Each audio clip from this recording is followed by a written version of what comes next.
the wig of this particular point makes me look a little bit like Don King. But it's...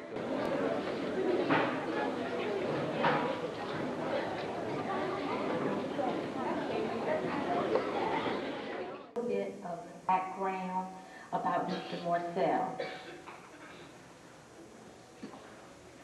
Mr. Morsell is an actor. Some of you may have seen him in some of his productions. He has a great interest in Frederick Douglass, and that is why he is here this afternoon to share with us. Frederick Douglass was a special kind of person, and he lived a special kind of life. He was a hero, a positive role model, and he was a good example for all of us. Mr. Morsell, as Frederick Douglass, wants to provide some alternatives and inspiration for young people. He hopes to reach more young people throughout the country by continuing to share the life and experiences of Frederick Douglass. Let's give Mr. Morsell a warm welcome to Orr School.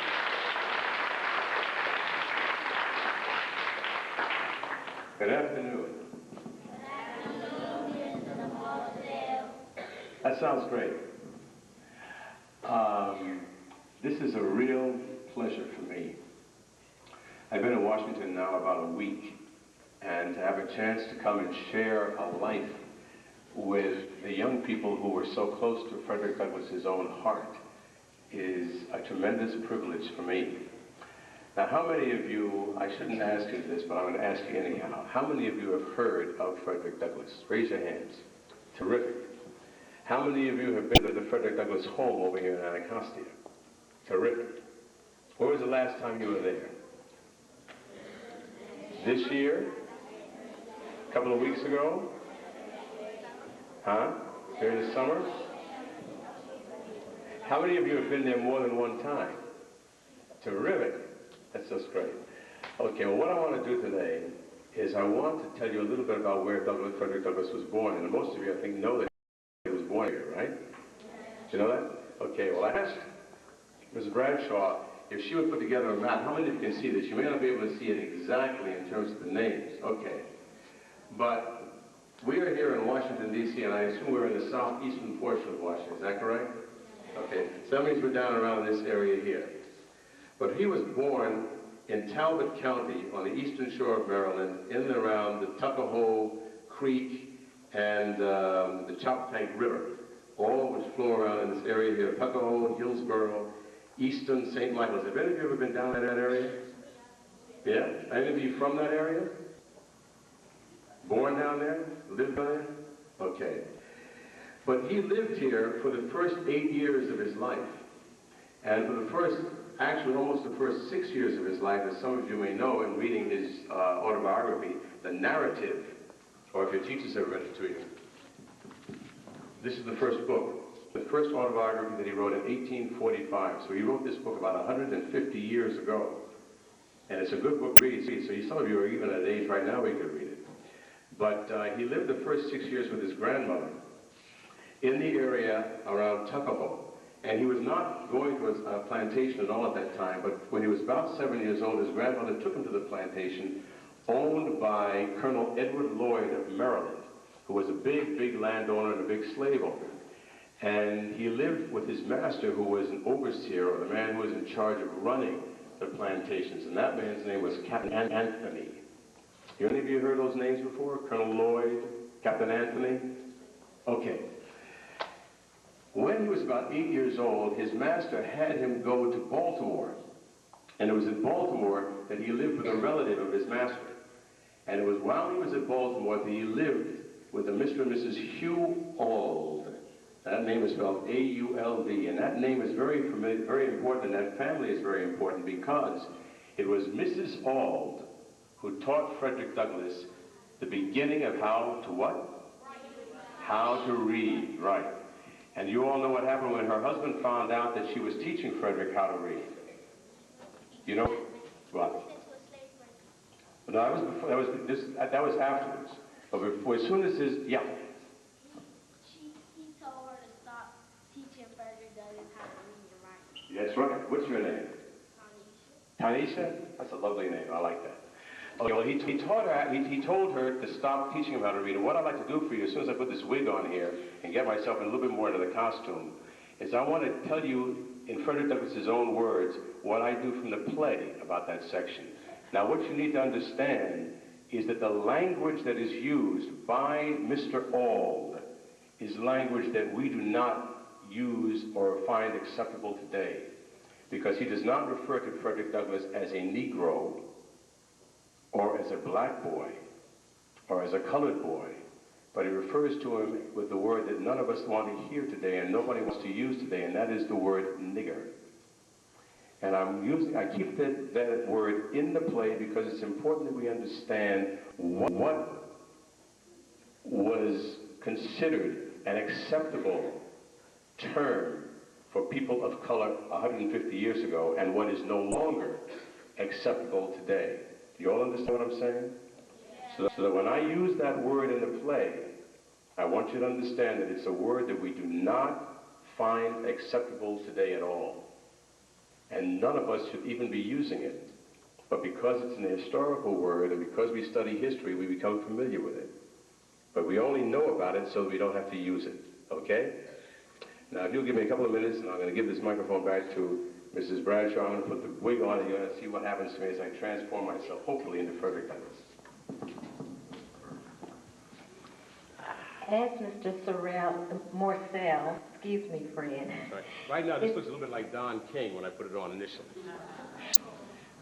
As he's becoming Frederick Douglass before your eyes, I'd like to say that we're going to have the pleasure of having our own copy of the video that is being made now so that you can share it in your classrooms and learn more about Frederick Douglass.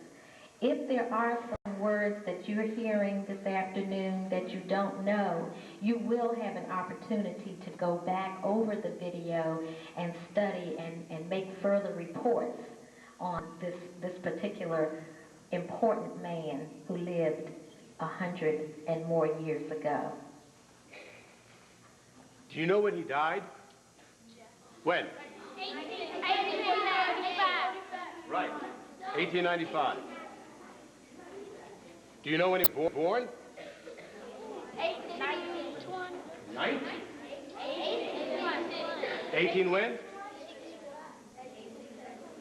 I'm hearing 1817, I'm hearing 1815. 1818. Frederick Douglass himself thought that he was born in 1817. But when people began to do some research and studying and reading about his life, they went to the town hall in Easton and started looking through all the records. They discovered that he was actually born in 1818. So when he died in 1895, he had just turned 77. 1818 to 1895, he was 77, right? I think is anybody here good in math? All of you are good in math. How old was he when he died if he was born in 1818, he died in 1895, how old was he when he died? Who? 77. Okay, at least we're right.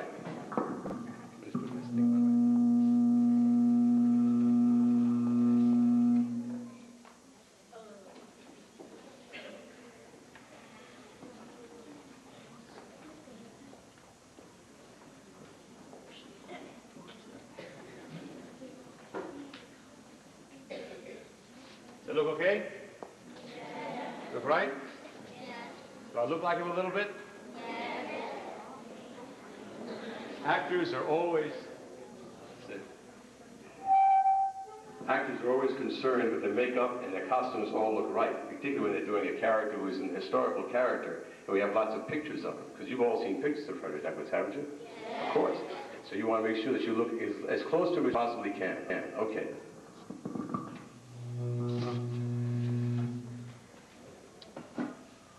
Now, this section of his life is taken from the narrative as well as from portions of his second autobiography, which was called, anybody know the title of his second autobiography?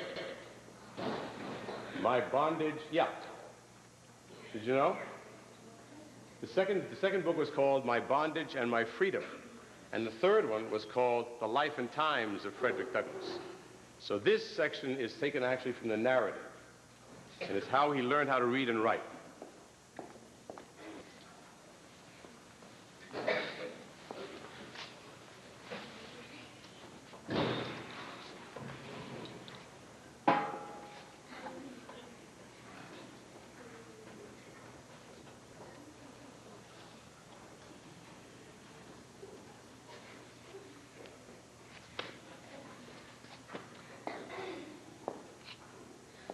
When I was about 8 years old,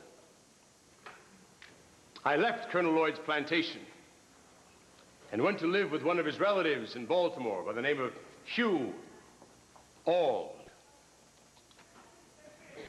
Now, Mr. and Mrs. Auld were both at home, and they met me at the door with their little son, Thomas, to take care of whom I had been given. And here I found and saw what I had never seen before. There was a white face beaming with the most cheering emotions. It was the face of my new mistress, Sophia Auld. It was a sight that brightened up my pathway with a light of happiness. Little Thomas was told, "Here is your Freddie." And I was told, "This is little Thomas, and you are to take care of him." And thus I entered upon my duties at my new home with the most cheering prospect ahead. I look upon my removal from Colonel Lloyd's plantation and my old master, Captain Anthony, as one of the most interesting events of my life. Going to live at Baltimore laid the foundation and opened the gateway to all my subsequent prosperity. Now, my new mistress proved to be all that she had appeared when I met her at the door. A woman of the finest feelings, kindest heart. She had never had a slave under her control previous to myself, and I was utterly astonished at her goodness. I scarcely knew how to behave toward her. She was entirely unlike any other white woman I had ever seen. I could not approach her as I was accustomed to approach other white ladies. The crouching servility, usually so acceptable a quality in a slave, did not answer. When manifested toward her, her favor was not gained by it. She seemed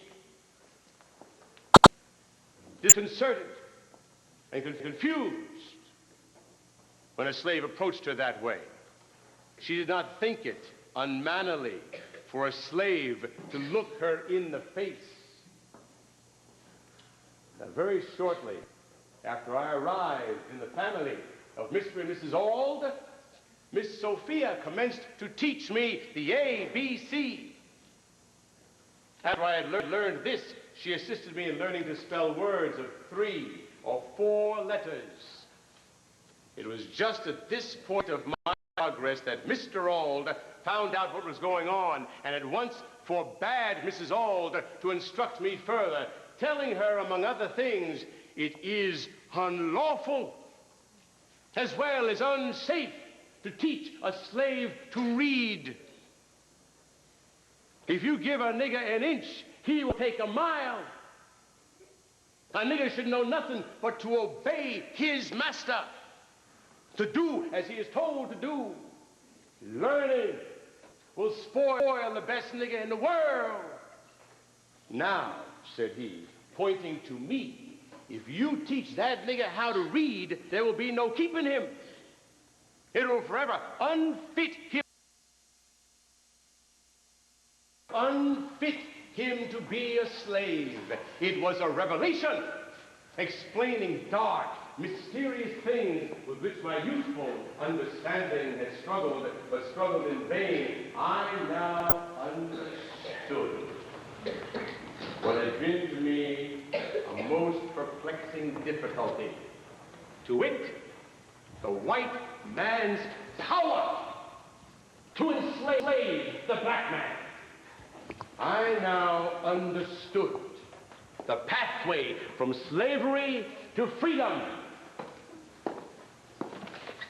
It was a grand achievement, and I prized it highly, for it was just what I wanted to know. And I got it at a time when I the least expected it. Now, though conscious of the difficulty of learning without a teacher, I set out with high hopes and a fixed purpose at whatever cost of trouble to learn how to read.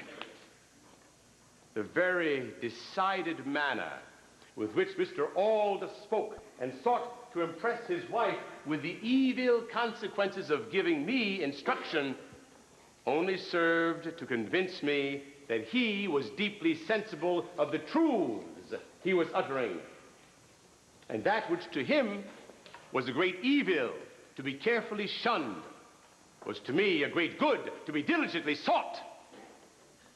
And the argument he so warmly urged against my learning to read only served to inspire me with a desire and determination to learn. Friends, in learning to read, I owe almost as much to the bitter opposition of my master as to the kindly aid of my mistress. From this moment, I was most narrowly watched. If I was in a separate room any considerable length of time, I was sure to be suspected of having a book. And I was at once called to give an account of myself. All this, however, was too late. The first step had been taken. Mistress, in teaching me the alphabet, had given me the inch, and no precaution could prevent me from taking the mile.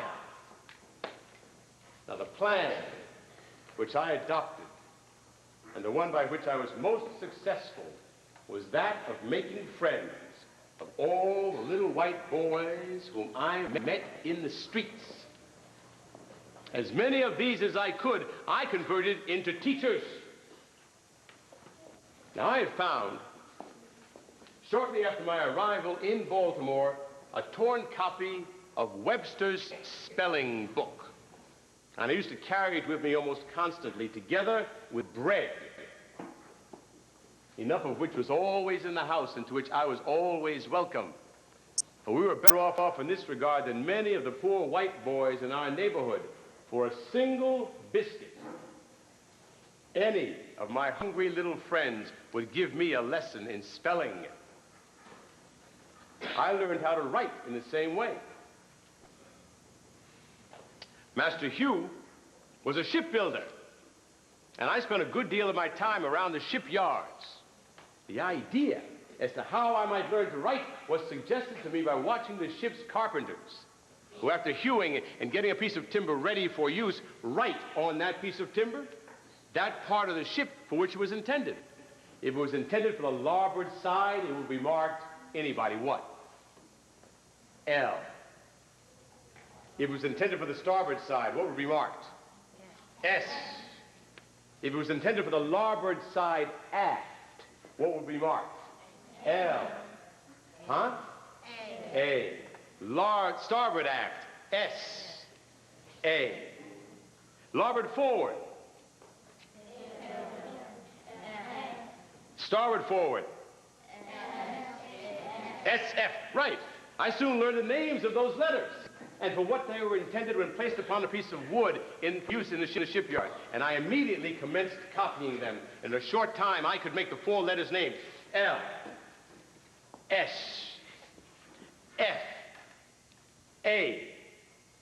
After that, whenever I met with any boy whom I knew could write, I would say to him, I can write as well as you can. The next word would be, I don't believe you. Let me see you try. I would then make the 4 letters I had learned. What are they? L, S, F, A. There, you beat that. In this way, I got a great many lessons in spelling and writing that it is quite possible I should never have gotten in any other way. During this time, my copybook was the board fence, the brick wall, the pavement. My pen and ink, a lump of chalk. With these, I learned mainly how to write. By this time also, my little Master Thomas had gone to school and had learned how to write and had written over a number of copybooks. These had been brought home, shown to some of the neighbors, and then laid aside. Now, every Monday afternoon, my mistress used to go to church meeting and leave me to take care of the house. When I was left thus, I would write over in the spaces left over in Master Thomas's copybook, copying over what he had written. And I continued to do this until I could write with a hand very similar to Master Thomas. So, along with a spelling book, I used to carry these school book copies with me, and always what? The bread, which I would give to my hungry little friends, who would then help me with my spelling and my writing. Thus, in giving bread to my friends to eat, I received the more valuable bread of knowledge. Now, I'm going to ask Mrs. Bradshaw to come up here on the board and write the alphabet. A, B, C, D, E, F on one line, and we do that in cursive, right. A, B, C, D, E, F on the second line, G, H, I, J, K, L, third line, M, N, O, P. Anybody's name here, last name here begins with a Q? One person? Q will be the last one you put up there. Thank you, Mrs. Bradshaw. You may sit down now. Thank you. Oh, Q. Yeah, Q is the last one. Now, do I have any volunteers here? Anybody who would like to come up here and do what Frederick Douglass did? Come on, right here. Right here. Come on. What's your name? Q, please. Huh? To Q? To Q. What is your name? Takia. Takia. Oh, that's a lovely name. Takia? Can you reach up here? Yes. Okay. I want you to copy exactly that line up there. Go ahead. Can you do it? Go ahead. Can you write like this? Wow. Go ahead, try it. This is how Frederick Douglass learned how to write. See that? Very good. The next one. H. See? Well, it's not quite there. All right, try the I. Okay, thank you. Who's next? Right here. Got to get somebody who's tall who can reach. Let's try that. Yeah, that's it. Okay, thank you very much. Who's next? Right here. Yeah. Try this a couple more times. What you're doing, you know what you're doing? You're doing the same thing that Frederick Douglass did 170 years ago. Exactly the way he learned how to write. Go ahead. What's your name? Jermaine. Huh? Jermaine. Jermaine. I like that name. How old are you, Jermaine? 10. Okay, you want to try this? Wait a minute. Try the bottom line. M-N-O-P-Q.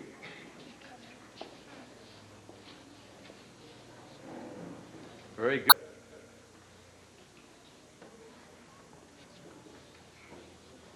P.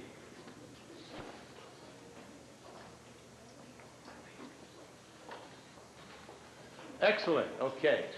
Do I have more? All the way in the back. You got it. Stand up, you got it. There you are. And obviously I'm going to erase one of you. Start this again. What's your name, young man? Huh? Michael? Okay. Do this whole line right there. This is Michael. G-H-I-J-K-L. Do you see it okay? Yeah. Okay. G. H. I. J. K. L. Okay. How many of you learned how to write this way? So all of you learned it? Following what your teacher did on the board? Huh? How did you learn? Huh? Looking in the book. Looking in the book? Can all of you write this way now? Yes. How long did it take you to learn how to write like this? How long? 1 year? No. One day? How long? A week? How long did it take you? An afternoon? A half a year. How long did it take you? 3 weeks? How long did it take you to learn how to write this way? Yeah. A month? Did it take anybody a year to learn how to write this way? Raise your hand. A year. Did it take anybody 2 years? 2 years? 3 years? You know how long it took Frederick Douglass to learn how to write? 4 years. How long? 4 years. Why did you say that? Because I had up 4? No. Did you know that? It took him a long, long time. And that's important for you to remember. Do you know why that's important to remember? Huh? Does anybody have any idea why that's important to remember? Yes, sir. It's part of your history. It's part of your history, but it also does something else. It makes it very important that you pay attention to your teachers here, because they have been able to let you learn how to read and learn how to write in the space of a few weeks or a few months, as opposed to 4 or 5 years when you're learning by yourself. Okay? Thanks very, very much. I appreciate that. That's great.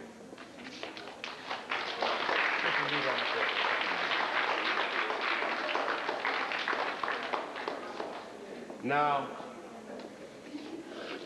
once Frederick Douglass learned how to read and write when he was about 13 years old. And if he was born in 1818, when he was 13, what year would that have been? 1818 plus 13.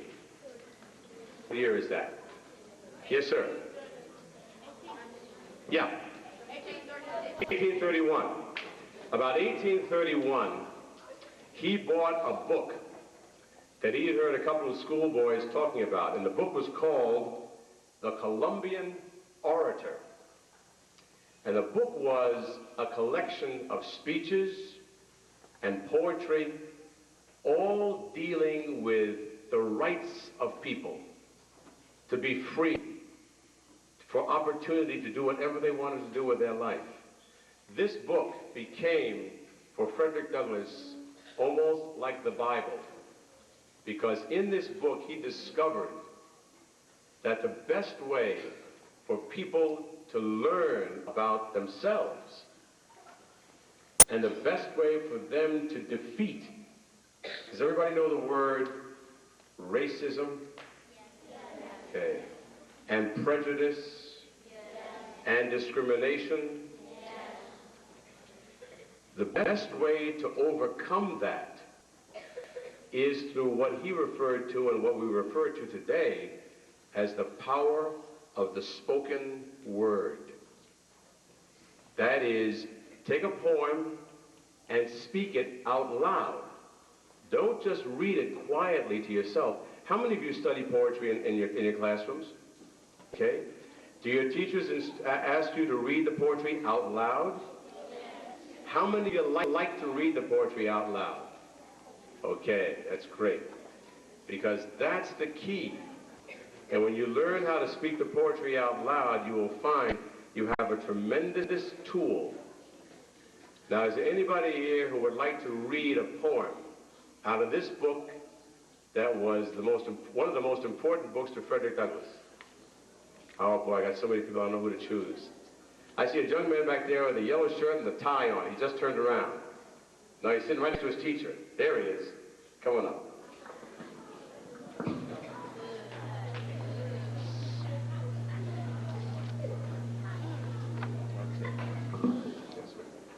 What's your name? Mark? Mark? Yes. Okay. Now this book, Mark, this poem here is said, this is a poem that, you're older than 7 years old, aren't you? How old are you? 9. You're 9, okay. Now, this book is printed in a very funny kind of way because it's printing that was done in the year 1800, not the way printing is done today in 1991. So I'm going to read the words to you so you can understand, because in this book, every time there's an S, like an S sound, like Sam, or anything like that, they wrote it with as if it were an F, which makes it very difficult to read, right? Okay, so this is a poem that's spoken by a little boy aged 7 years old, but we know you're 9 years old, okay? So I'm going to read this. I'm going to read it to you. You'd scarce expect one of my age. Can you do that? You'd scarce expect One of my age. to speak in public on the stage. To speak in public on the stage. And if I chance to fall below, And if I chance to fall below, and this is a tough word here, Demosthenes, this is the name of a Greek orator by the name of Demosthenes, D-E-M-O-S, so it's Demos, say that. Demosthenes. Okay, that's close. Or Cicero, don't view me with a critic's eye, Don't view me with a critic's eye, but pass my imperfections by. but pass my imperfections by. Fine, sit down, let's get somebody else up here. Who's next? Go ahead. Ready. We'll do the next section. What's your name? Alicia. Alicia, okay. This next one up here is, can you hold the book? Okay, Alicia. And this says, large streams from little fountains flow. Large streams from little fountains flow. Good. Tall oaks from little acorns grow. Tall oaks from little acorns grow. And though I now am small and young, And though I'm now small and young, one more time, and though I now am small and young, and though I now am small and young, of judgment, I'm sorry, one more time, of judgment, weak and feeble tongue, weak and feeble tongue, yet all great learned men like me, yet all great learned men like me, yet all great learned men like me, yet all great learned men like me, once learned to read their ABC. once learned to read their ABC. Thank you. Next person. Who's next? Okay. Come on, yeah. Come on, yeah. We got 2 more before we finish this poem. This is one of the poems that Frederick Douglass himself read. Okay, start with it. But why may not Columbia's soil? Right here. See? But why may not Columbia's soil But why may not Columbia's soil rear men as great as Britain's Isle, rear men as great as Britain's Isle, exceed what Greece and Rome have done, exceed with what Greece and Rome has done, or any land beneath the sun? or any land beneath the sun? One more. I'm get somebody all the way in the back there on the right, standing up in a white shirt. White shirt. All the way over here, sitting by the wall. Okay, you can come up, that's fine. There was somebody else sitting next to a lady in a blue shirt, in a blue dress. I have somebody up there. I had a gentleman over there, all over on the wall in a white shirt. Huh? It's a uniform? It's a school uniform? Yeah. Oh, I see. I like to see the uniform. Everybody wears a white shirt then. No, yellow. Yellow, okay. All right, what's your name, young man? Huh? Dante. I like that name. Go ahead, Dante. Turn around. Can you hold the book? Okay. Now, where are we? Okay. Mayn't Massachusetts boast as great? Can you do that? Massachusetts boast as great As any other sister state. as any other sister state? Or where's the town go far and near Or where the town go far and near, that does not find a rival here? that does not find a rival here? Or where's the boy, Or where's the boy, but 3 feet high, but 3 feet high, who's made improvements more than I? who's made improvements more than I? Good. Last person. First person to come up. First person to come up. All the way to the back there. Come on. Yeah, the little lady right there. Okay, the guy behind you. Fine. Come on.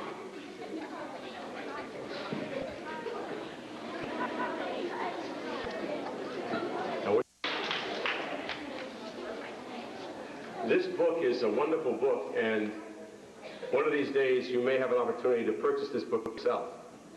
In the meantime, they have a copy over in the Frederick Douglass home, but of course nobody can touch it because it's a very old book and it's inside a glass case. I would like to ask a couple of questions, because you all are wonderful students. What is the important thing about Frederick Douglass's life for you or for me? Anybody have any ideas? Yeah.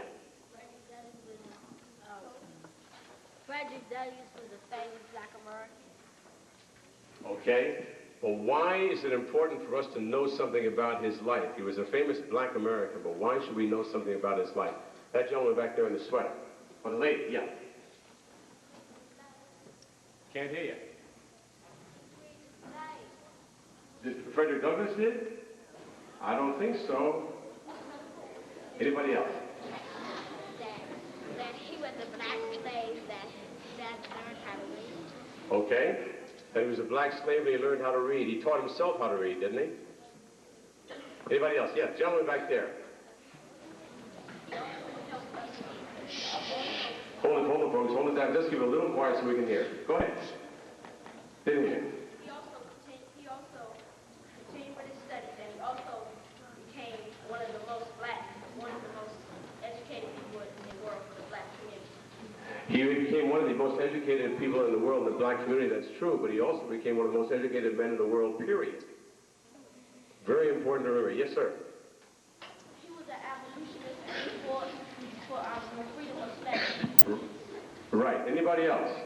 Yes, sir. Yeah. He had 2 political jobs. Can't hear you. He had two political jobs. What were they? Do you remember? He was a minister and a U.S. Marshal for Haiti. He was the first United States Black Marshal. He was the first Black Marshal in the state, in the United States, and he was the Marshal for the District of Columbia here in Washington. He was also the Consul General and the Minister to the Republic of Haiti. Do you know another job that he had? Anybody else? Yes, all the way in the back, last row. Oh, next last row.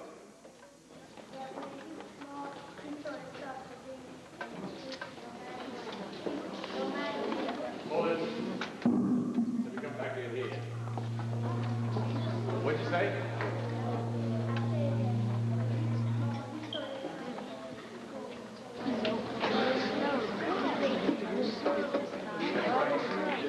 Yes.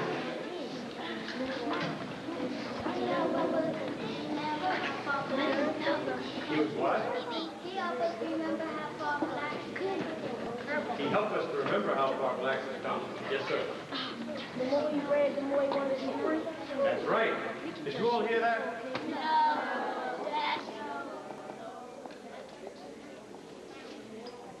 Would you stand up and say that again, please, as loudly as you said it just now? The more he read, the more he wanted to be free.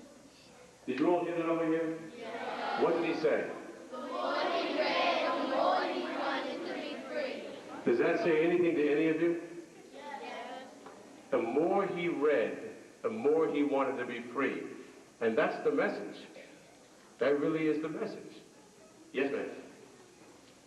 He asked President Lincoln to put black men in the army. That's right. And he also, the first time he went to President Lincoln to talk with him, he told President Lincoln that the black soldiers were not being treated the way they were supposed to be treated. And so he asked for better treatment for the soldiers. How many of you saw the movie Glory? That's what it was about. Another question, another one, yeah. He made a newspaper called the North Star. He wrote the first newspaper he wrote was the North Star. And then after that he published the Frederick Douglass paper, and then several other papers after that, then the Journal. Yes. He was most remembered to me by his famous speeches. By his famous speeches. Anyone else? Yeah. He spoke out for blacks in his speeches, and he went to Europe and raised money so he could be free. Well, do you know who bought him his freedom? English friends, that's right. How many of you have read this autobiography of his? How many of you have read this? 2, 3, 4, 5. Okay, when I come back here next year, and I'm coming back here next year to check up on all of you. When I come back here next year, I want to see everybody here raise his hand or her hand saying that they've read this book. Is that a promise? Yes. I have one more comment, yeah. Katie. Where do you get the book from? Where do you get the book from? They have some over at the Douglass home, and your teacher's going to arrange to get the book. And you can buy it at almost any bookstore. And what we need to have today is we need to have every bookstore in the city of Washington, in New York City, Chicago, Detroit, Los Angeles, Austin, Texas, Miami, Florida, stocking up on the narrative of the life of Frederick Douglass, because this book is so important. You all have been wonderful. What I'd like to do now, do you have anything else that I have to get? Question. Go ahead. What would Frederick Douglass say to young people today about drugs? Yeah, good question. What would he say about drugs to you, 9 and 10-year-old students right now? What do you think he would say? Yeah. He would say, don't do drugs. What else would he say? That's right. Anyone else? Yeah. Drugs will kill you. That's why it's not good for you. Yeah.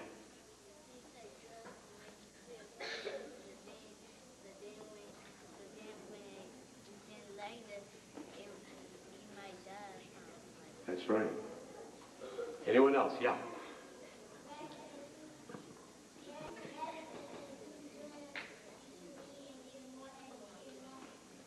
That's right. Anything else? Yeah. Like scrambled eggs. Exactly what it does. That's exactly what drugs does. I want to share something with you.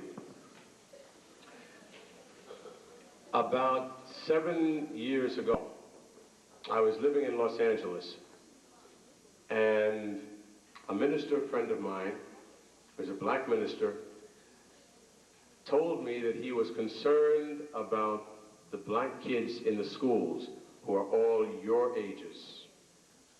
They were 9, 10, 11, 8 years old. And these children were being used as drug runners in Los Angeles, and many of them were dying. And this minister wanted to put together a foundation, an organization, and he was going to name it the Frederick Douglass Foundation. And he asked me to become a part of that organization. And when I agreed to do so, I decided that I had to learn something about Frederick Douglass. And I was not fortunate enough to live about 5 minutes away from the Frederick Douglass home, as you all do live in this area here. So I didn't know very much about him. But as I began to read this book, the narrative, I understood that this life was more than just a historical story. This life was an important story, and an important life because it is absolutely, do you all know the word relevant? That it has meaning today, meaning for me, meaning for you. So, my whole project on doing the life of Frederick Douglass began in an attempt to come into the black schools and talk with students your ages and find out how much they knew about Frederick Douglass, and if they knew very little about him, to inspire them to learn something about his life. And then the next step is to do something with your own lives. What's the best way that all of you as students today can express your appreciation to your teachers, to your parents, to me, and to the life of Frederick Douglass? What's the best way you can do that? Anybody have any answer? Yes. Thank you. Say that again, please, loudly. Being the best you can be. Did you all hear that? Anybody else? Be the best you can be. Yes, ma'am. Learn all that you can. Yes. Go ahead. You. Yeah. Huh? Respecting yourself. Is that what you're saying? Thank you. Respecting your teachers, yes. Practice all the time. Study hard. Don't ever stop studying. Yes. Stay in school. All the way in the back. That's right, you. You obey all the rules that your teachers give you, that's true. One more. Showing that you are what? Showing that you are somebody by doing what? Keep up the good work. In other words, you all heard the saying, keep on keeping on. Have you all heard that? That's the byline for Frederick Douglass.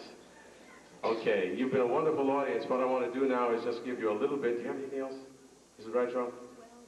I think you covered everything. We wanted to make sure that the children knew about the importance of their education, and they have mentioned that several times. Staying away from drugs, not getting involved with crime, because drugs and drug use does constitute a crime. And so I think they've learned a lot this afternoon, and we thank you so much. And continue with your final message. It's my great pleasure. I'd like to leave you now with something, with a speech that Frederick Douglass gave in 1863. And I would like to preface it with some remarks that he made from the newspaper that this young gentleman over here mentioned a few minutes ago, the North Star. Okay? This over here.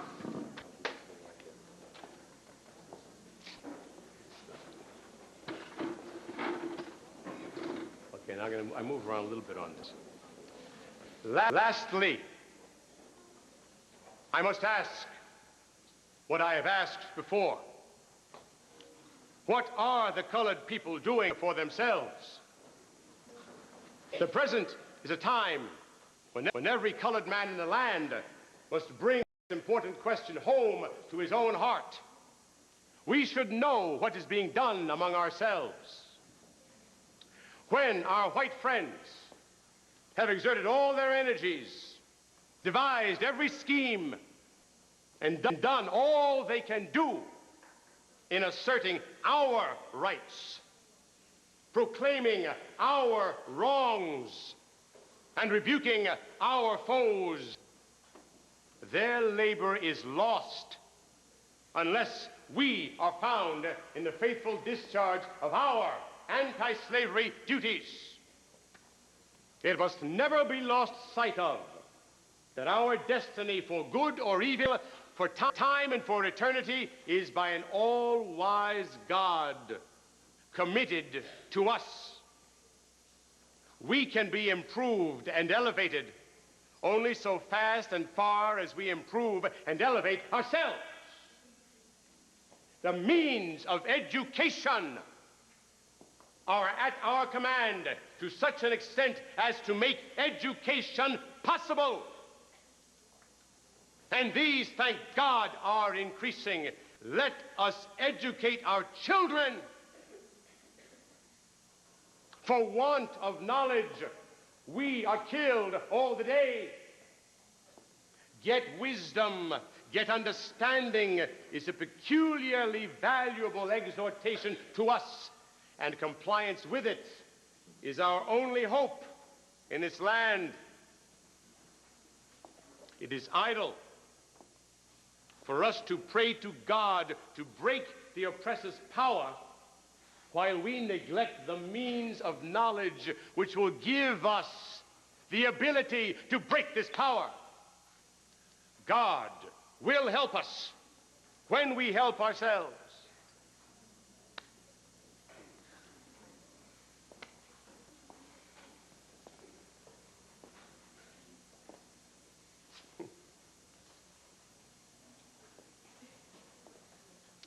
Our oppressors have not yet been able to take from us the privilege of being honest, industrious, sober, and intelligent. We may read and understand, we may speak and write, and by an honest, upright life, at last wring from a reluctant public the all-important confession that we are men, worthy men, good citizens, good Christians, and ought to be treated as such. In a speech in 1863, I called all men of color to arms to help to save our country and to help us to establish the rights and pillars of our rights to become good citizens of this land, to advance that right, to propel our race forward with full and equal opportunity to become all that the great God has placed within our hearts to become. I urge you, I cajole you, I plead with you, yes, I beg you, take your honesty, take your industriousness, take your soberness, take your faithfulness, take your intelligence, and make yourself all that God has made it possible for you to be. I said in that speech, I will not argue. To do so implies hesitation and doubt, and you do not hesitate, you do not doubt. The day dawns. The morning star is bright on the horizon. The chance is given to you to end in a day the bondage of centuries, and in one bound rise from social degradation to the plane of common equality with all other varieties of men. Remember Denmark Vesey of Charleston. Remember Nathaniel Turner of Southampton. Remember Shields Green and Copeland and all those brave men who followed noble John Brown and fell as glorious martyrs for the cause of the slave. Remember that in a contest with oppression, the Almighty has no attribute which can take sides with the oppressor. The case is before you. This is our golden opportunity. Let us accept it and forever wipe out those dark reproaches unsparingly hurled against us by our enemies. Win for ourselves the gratitude of our country and the best blessings of our posterity through all time. Ladies and gentlemen, for your gracious attendance today, your generous compassion, your friendship, your love, I thank you.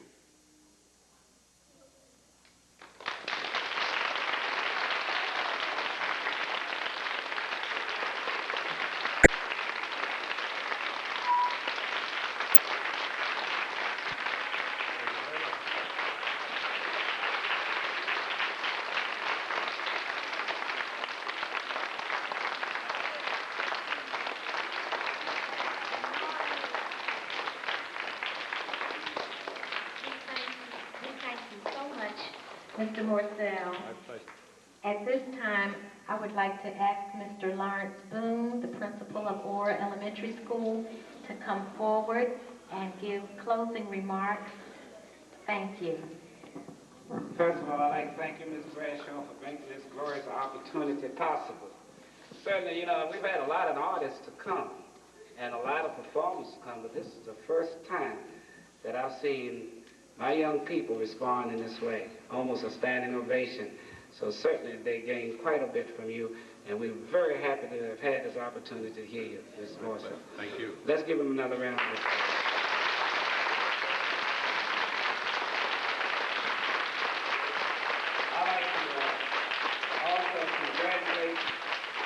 and girls who were so attentive and listened so well today. I know that this kind of presentation can be boring, but he made it so exciting and so real to you that you were on the edge of your seats, and certainly you ought to be commended. I also like to commend my staff. I know that when they heard that you were coming, that they took some time to delve into the life of Frederick Douglass, to make sure that the students understood what a powerful and intriguing figure he was, and you certainly portrayed him. The boys and girls of Orr School thank you, and the staff, and they would like to just give you this small token as an appreciation for your performance. I know this is not necessary, but we do know that it does take expenses to do this kind of thing, so boys and girls would like to thank you for your contribution, and also the staff in presenting this to you. Thank you very, very much.